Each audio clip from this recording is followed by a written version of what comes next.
Breaking news చూస్తున్నారు. Morning మీరు బైకో లేకపోతే కారో తీసుకొని పెట్రోల్ బంక్ వెళ్తున్నారా? బస్సు కొంచెం సేపు ఆగండి. ఎందుకంటే మీరు కొట్టించే పెట్రోల్ కావచ్చు, డీజిల్ కావచ్చు, మరి కాసేపట్లో 10 రూపాయల మేర తగ్గబోతోంది లీటర్కి. అవును, 10 రూపాయల మేర తగ్గే అవకాశం ఉంది. బిగ్ బ్రేకింగ్ న్యూస్ చూస్తున్నారు. భారీగా పెట్రోల్ డీజిల్ రేట్లు తగ్గించింది కేంద్రం. పెట్రోల్ డీజిల్ పై ఎక్సైజ్ సుంకం తగ్గించింది కేంద్రం.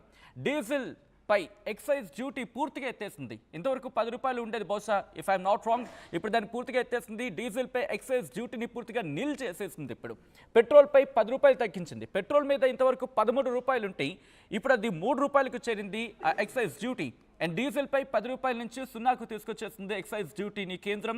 యుద్ధ భయం, పెట్రోల్ కొరత, ఈ నేపథ్యంలో వాహనదారులు బారులు తిరుగుతూ ఉన్నారు పెట్రోల్ బంకులకి. ఈ క్రమంలో ఒక్కసారిగా ప్రెషర్ పడే అవకాశం ఉంటుంది కాబట్టి వాహనదారులు భయాందోళనకు గురవుతున్నారు. కాబట్టి పానికింగ్ సిచ్యువేషన్ ఉంది. కాబట్టి ఆ కష్టాన్ని ఇటు చూపించే ప్రయత్నం చేస్తుంది. అండ్ దేశంలో ఉన్న సమస్య ఏంటనేది, దేశంలో ఎటువంటి సమస్య ఉందనేది ప్రపంచానికి చూపించే ప్రయత్నం చేస్తుంది మనం మీడియా అండ్ మన వాళ్ళంతా సోషల్ మీడియా కావచ్చు, it me the platforms. And ఇప్పుడు వాటిని దృష్టిలో పెట్టుకుంది ఆ అడ్రస్, ఇన్ఫాక్ట్ ఆ కన్సర్న్ అడ్రస్ చేసింది కేంద్ర ప్రభుత్వం. దీంతో యుద్ధ భయం, పెట్రోల్ కొరత నేపథ్యంలో వాహనదారులకు బిగ్ రిలీఫ్ ఇచ్చింది కేంద్ర ప్రభుత్వం.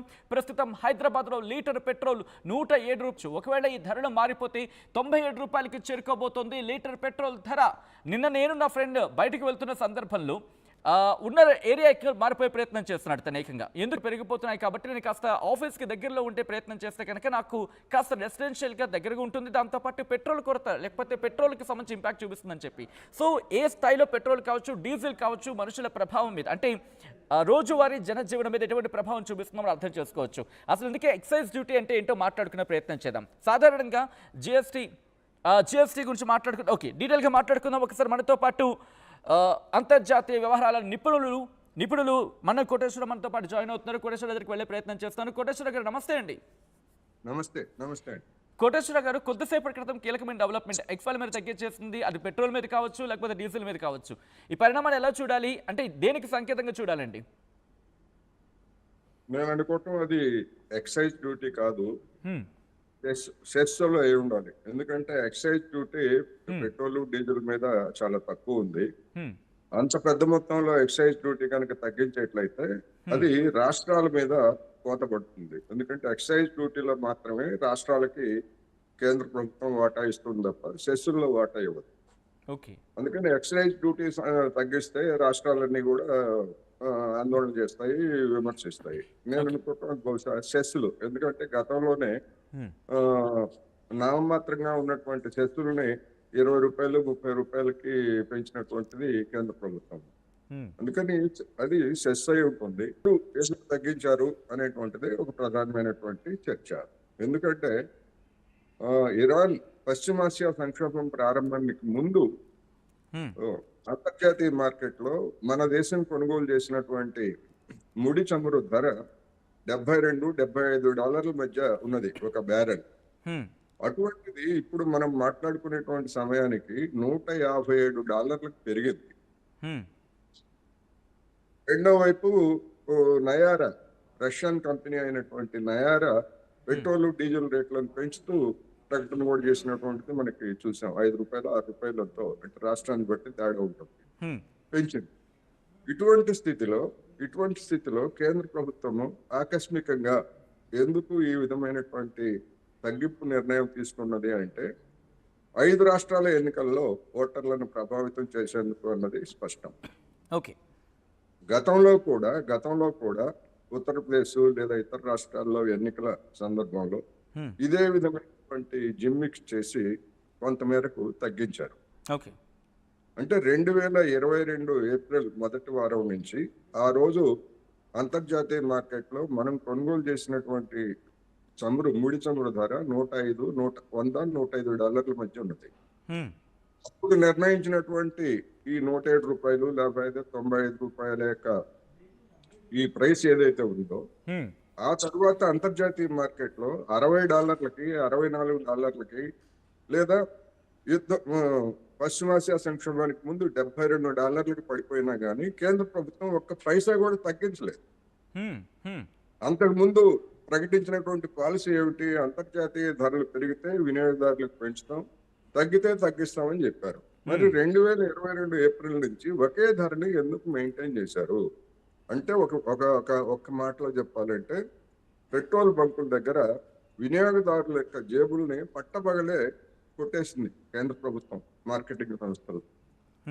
ఇప్పుడు ఎందుకు అంటే ఇప్పుడు ఈ కొద్ది రోజులుగా ఎల్పిజి మీద జనంలో తలెత్తినటువంటి అసంతృప్తి, అదేవిధంగా ఈ పెట్రోల్ బంకులు మూసివేత కారణంగా లేదా కేంద్ర ప్రభుత్వం ప్రకటించినటువంటి గందరగోళం, నరేంద్ర మోడీ గారు ప్రకటించారు కదా కరోనా లాంటి పరిస్థితిని మనం ఎదుర్కోబోతున్నామని.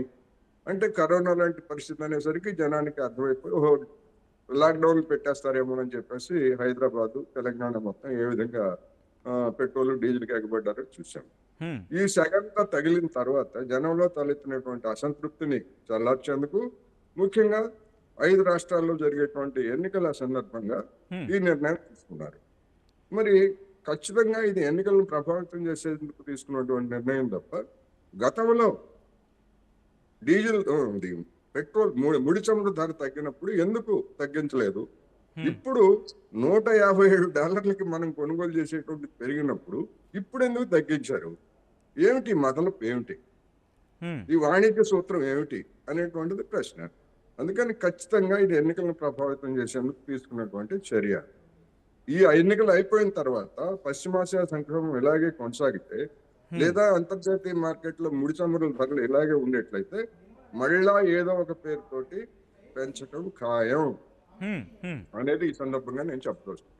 బట్ కోటేశ్వర గారు, బహుశా మీరు ఇందాక అన్నారు సెస్ అయ్యి ఉండొచ్చు అని చెప్పి, బట్ యాజ్ నేను నేషనల్ మీడియా నేను చూసే ప్రయత్నం చేస్తున్నాను. Everybody is saying that excise duty అనేది అండ్ కస్టమ్స్ అనేది జెట్ ఫ్యూయల్ మీద తగ్గించే ప్రయత్నం జరుగుతుందని చెప్పి.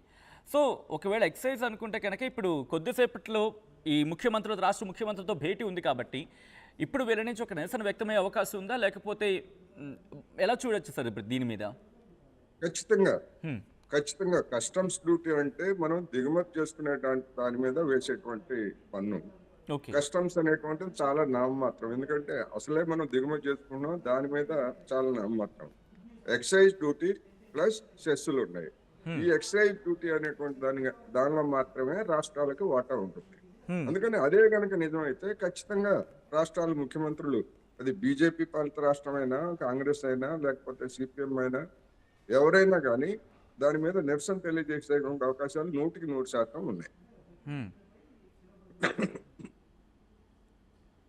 రైట్ సార్, అంటే మీరు ఇందాక ఒక మాట అనడం జరిగింది, గతంలో మనకి హై ప్రైసెస్ ఉన్నప్పుడు అప్పుడు తగ్గించాల్సిన సందర్భం తగ్గించలేదు, బట్ ఇప్పుడు తగ్గించిన సిచ్యువేషన్ అంటే ఇందాక నేను ఒక మాట విన్నాను ఎక్కడ అంటే నేషనల్ మీడియాలో, ప్రస్తుతం వాళ్ళు ఆయిల్ కంపెనీస్ లాభాల్లో ఉన్నారు, ప్రైసెస్ పెంచిన సందర్భంలో పెంచలేదు కాబట్టి ఇప్పుడు వాటికి కోత పెట్టే సందర్భం వాటిని ఇక్కడ ఉపయోగించే ప్రయత్నం చేయబోతుంది కేంద్రం అనేది.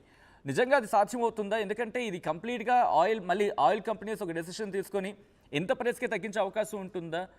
మీ ఎక్స్పీరియన్స్లో ఏం చెప్తారు సార్? ఇప్పుడు గతంలో ఆయిల్ కంపెనీల ప్రైస్ మీద